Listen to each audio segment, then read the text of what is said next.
शेतकरी मित्रांनो, कृषी अपडेटमध्ये तुमचं स्वागत आहे.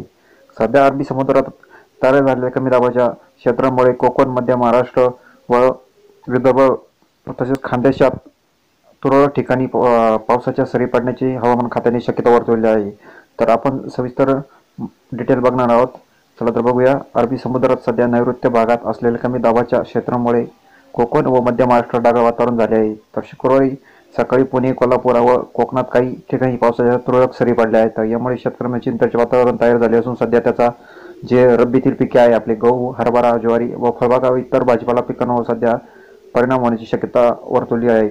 तर मध्य महाराष्ट्रात सध्या उत्तर चक्रीवादळाची स्थिती सक्रिय आहे. त्यामुळे राजस्थानच्या नैऋत्य भागात व परिसरातही चक्राकार वाऱ्याची स्थिती आहे. त्यामुळे मागील 1 ते 2-3 दिवसामध्ये काही ढगाळ वातावरण झाले आहे. त्यामुळे पाऊस पडत आहे. तर पुढील 5 ते 6 दिवसात काही भागात ढगाळ वातावरण राहणार आहे.